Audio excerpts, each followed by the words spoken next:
John chapter 7. After this, Jesus traveled around Galilee. He wanted to stay out of Judea, where the Jewish leaders were plotting his death. But soon it was time for the Jewish festival of shelters, and Jesus' brothers said to him, "Leave here and go to Judea, where your followers can see your miracles. You can't become famous if you hide like this. If you can do such wonderful things, show yourself to the world." For even his brothers didn't believe in him. Jesus replied, "Now is not the right time for me to go, for you can't go anytime. The world can't hate you, but it does hate me because I accuse it of doing evil. You go on. I'm not going to this festival because my time has not yet come." After saying these things, Jesus remained in Galilee. But after his brothers left for the festival, Jesus also went, though secretly, staying out of public view. The Jewish leaders tried to find him at the festival and kept asking if anyone had seen him. There was a lot of grumbling about him among the crowd. Some argued, "He is a good man," but others said, "He's nothing but a fraud who deceives the people." But no one had the courage to speak favorably about him in public, for they were afraid of getting in trouble with the Jewish leaders. Then, midway through the festival, Jesus went up to the temple and began to teach. The people were surprised when they heard him teach. "How does he know so much when he hasn't been trained?" they asked. So Jesus told them, "My message is not my own. It comes from God who sent me. Anyone who wants to do the will of God will know whether my teaching is from God or is merely my own. Those who speak for themselves want glory only for themselves. But a person who speaks to honor the one who sent him speaks truth, not lies. Moses gave you the law, but none of you obey it. In fact, you are trying to kill me." The crowd replied, "You are a demon-possessed person. Who is trying to kill you?" Jesus replied, "I did one miracle on the Sabbath, and you were all amazed. But you work on the Sabbath too when you obey Moses' law of circumcision. Actually, this tradition of circumcision began with the patriarchs long before the law of Moses. For if the correct time for circumcising your son falls on the Sabbath, you go ahead and do it so as not to break the law of Moses. So why should you be angry with me for healing a man on the Sabbath? Look beneath the surface so you can judge correctly."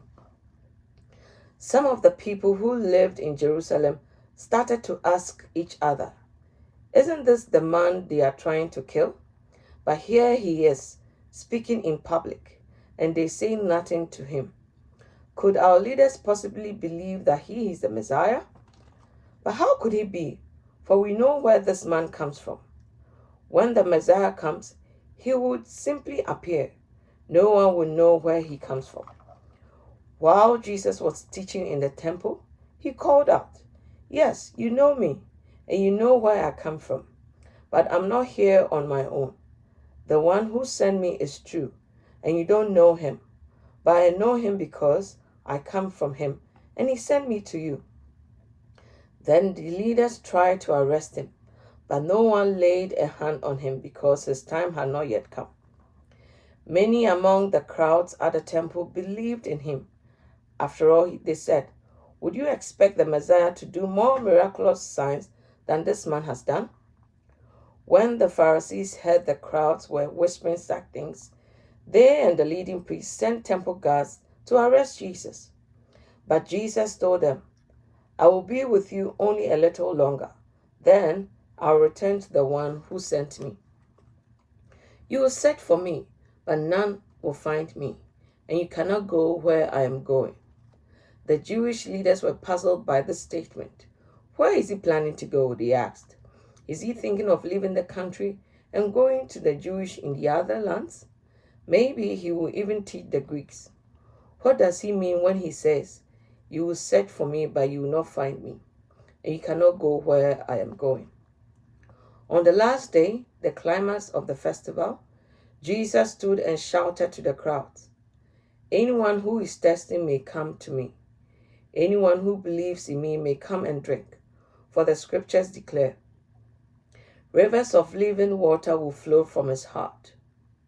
When he said living water, he was speaking of the Spirit, who would be given to everyone believing in him. But the Spirit had not yet been given, because Jesus had not yet entered into his glory. When the crowds heard him say this, some of them declared, "Surely this man is the prophet we've been expecting." Others said, "He is the Messiah." So others said, "But he can't be. Will the Messiah come from Galilee? For the scriptures clearly stated that the Messiah will be born of the royal line of David in Bethlehem, the village where King David was born." So the crowd was divided about him. Some even wanted him arrested, but no one laid a hand on him. When the temple guards returned without having arrested Jesus, the leading priests and the Pharisees demanded, "Why didn't you bring him in?" "We have never heard anyone speak like this," the guards responded. "Have you been led astray too?" the Pharisees mocked.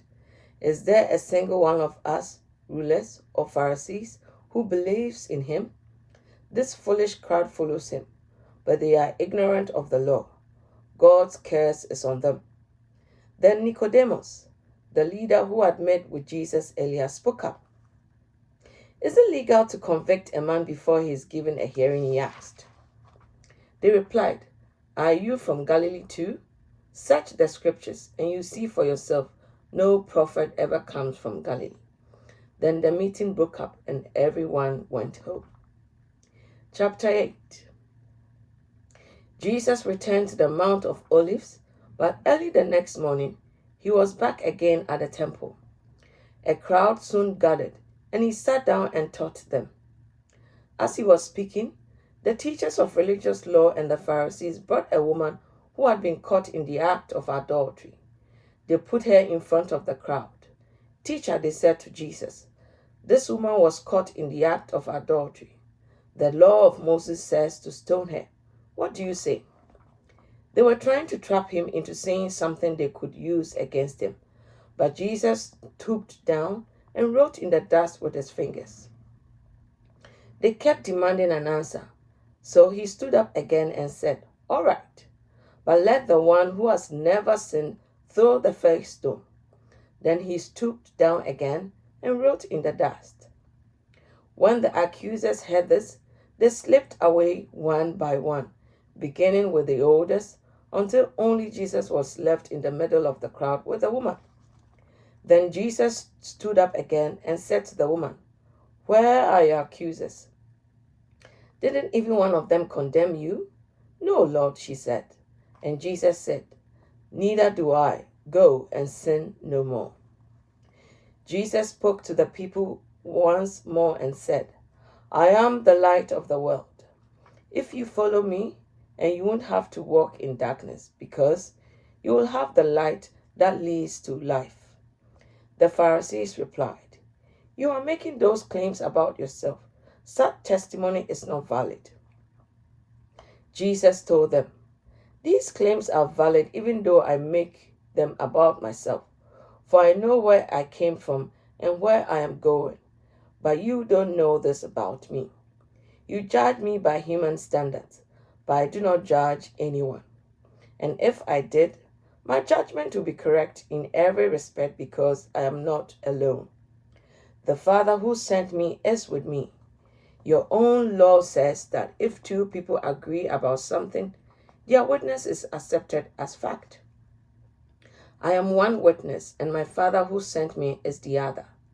"Where is your Father?" they asked. Jesus answered, "Since you don't know who I am, you don't know who my Father is. If you knew me, you would also know my Father." Jesus made these statements while he was teaching in the section of the temple known as the treasury, but he was not arrested because his time had not yet come. Later, Jesus said to them again, "I am going away. You will search for me, but you will die in your sin. You cannot come where I am going." The people asked, "Is he planning to commit suicide? What does he mean, you cannot come where I am going?" Jesus continued, "You are from below, and I am from above. You belong to this world. I do not. That is why I said that you will die in your sins. For unless you believe that I am who I claim to be, you will die in your sins." "Who are you?" they demanded. Jesus replied, "The one I have always claimed to be. I have much to say about you and much to condemn, but I won't. For I say only what I have heard from the one who sent me, and is completely truthful." But they still didn't understand that he was talking about his Father. So Jesus said, "When you have lifted up the Son of Man on the cross, then you will understand that I am he. I do nothing on my own, but say only what the Father taught me. And the one who sent me is with me. He has not deserted me, for I always do what pleases him." Then many who heard him say these things believed in him.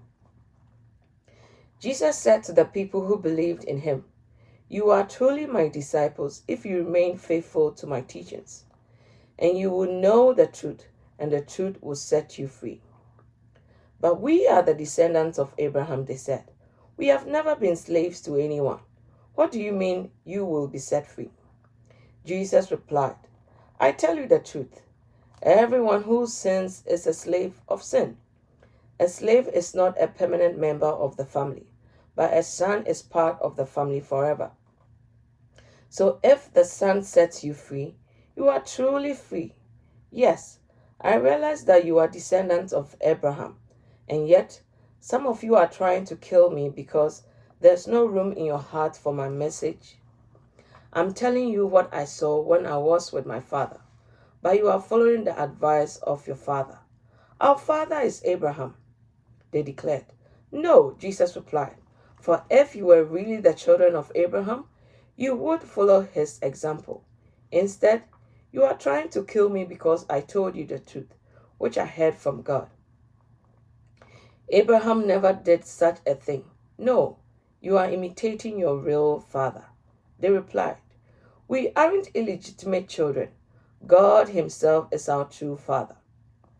Jesus told them, "If God were your father, you would love me, because I have come to you from God. I'm not here on my own, but he sent me. Why can't you understand what I'm saying? It's because you can't even hear me. For you are the children of your father, the devil, and you love to do the evil things he does. He was a murderer from the beginning. He has always hated the truth, because there is no truth in him. When he lies, it is consistent with his character, for he is a liar and the father of all lies. So when I tell the truth, you just naturally don't believe me. Which of you can truly accuse me of sin? And since I am telling you the truth, why don't you believe me? Anyone who belongs to God listens gladly to the words of God. But you don't listen because you don't belong to God." The people retorted, "You Samaritan devil, didn't we all say along that you were possessed by a demon?" "No," Jesus said, "I have no demon in me, for I honor my Father, and you dishonor me. And though I have no wish to glorify myself, God is going to glorify me. He is the true judge. I tell you the truth. Anyone who obeys my teachings will never die." The people said, "Now we know you are possessed by a demon. Even Abraham and the prophets died, but you say anyone who obeys my teachings will never die. Are you greater than our father Abraham? He died, and so did the prophets. Who do you think you are?" Jesus answered, "If I want glory for myself, it doesn't count. But it is my Father who will glorify me. You say he is our God, but you don't even know him. I know him, for I said otherwise I would be as great a liar as you. but I don't know him and obey him. Your father Abraham rejoiced as he looked forward to my coming. He saw it and was glad." The people said, "You aren't even 50 years old. How can you say you have seen Abraham?" Jesus answered, "I tell you the truth. Before Abraham was even born, I am." At that point, they picked up stones to throw at him, but Jesus was hidden from them and left the temple.